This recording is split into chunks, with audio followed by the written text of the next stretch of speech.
Well, we have been talking about the Google Pixel Fold, the first Pixel foldable device, for a very long time. And then we saw the leaked CAD renders, the official marketing images, and then we finally saw a hands-on video of the Pixel Fold. But what about the whole specs, like almost every single thing? Let me tell you. So first, let's talk about the dimensions. It will look like this in folded and unfolded state. And as you can see in the hands-on video, the phone shuts like there is no gap in between. And the crease, even though it's not that much visible, but we can somewhat see is that the crease isn't there either, unlike the Galaxy foldables. So this is also using a new generation hinge, the water drop hinge, that allows the display to fold in a way inside the hinge that it creates a water drop shape. And that means all these benefits like creaseless display and no gaps when closed. Great. But here's the thing, that Pixel Fold is actually quite a bit heavier than the Galaxy Fold. Now you might be thinking, forget about that, what about the screen? So well, the 5.8-inch front cover display is actually an OLED panel. The aspect ratio is 17.4:9 with about 1080p resolution and 408 ppi density. Plus it will come with 120Hz refresh rate support. We still don't know whether it's going to be adaptive or not, but hopefully it will be adaptive one. 1550 nits of peak brightness, so that's actually pretty interesting. And on top of everything else, there is gonna be Gorilla Glass Victus to protect everything. Now, what about the main display, which is where you will also see two bezels at the top and the bottom, quite a bit thicker one. I don't know why Google went with this design, but hey, that's the thing coming. But one thing good is that the phone is actually more inspired by the Oppo Find N2 Flip rather than Galaxy Z Fold 4, but it's bigger than the Oppo Find N2 Flip. So this phone is almost landscape oriented more than portrait oriented, which is what people love.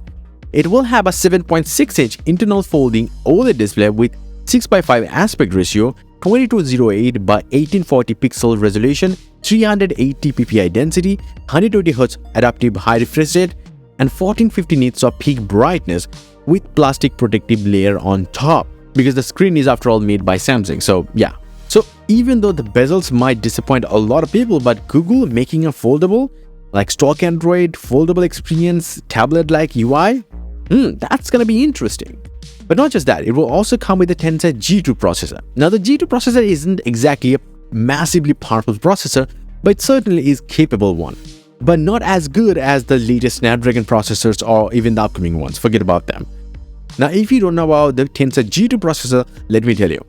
Performance-wise, the Pixel 7a, listen to me, scored about 1380 points in single-core and 3071 in Geekbench multi-core test. The Tensor G2 is actually powering the 7a and the Pixel Fold, so you can expect the similar kind of performance. And the system on a chip or SoC actually keeps the 2+2+4 CPU configuration of the original Tensor chip, the GS101 if you can remember. There are two prime cores Cortex X1 cores running at 2.85 GHz, two high-performance cores, Cortex A78 cores running at 2.35 GHz, and four efficiency cores, Cortex A55 cores running at 1.8 GHz.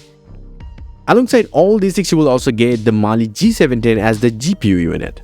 But what about the RAM and the storage and stuff like that? Well, 12GB of LPDDR5 RAM, 256 and 512GB of UFS 3.1 storage, not the UFS 4.0 or 4.1 storage though. So it is still fast, but it is not the craziest one.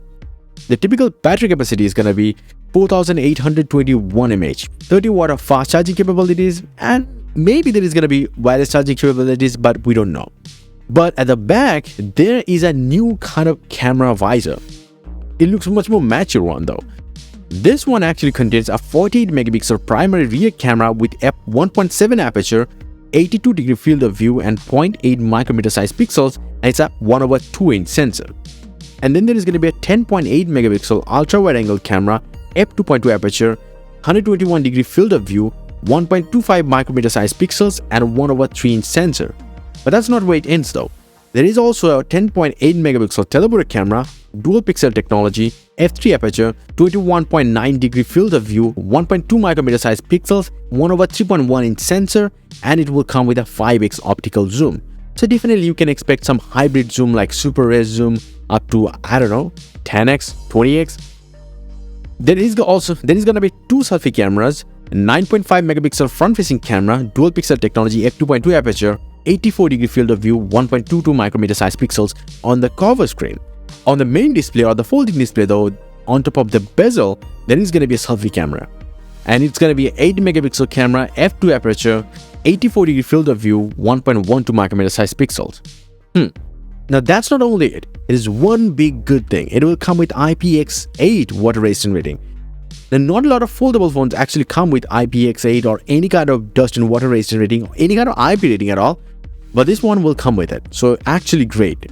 As for everything else, USB-C 3.2 Gen 2, there are going to be two color options, obsidian and porcelain. Now, as for the price though, there is a leak, but I will say you not to trust it 100%.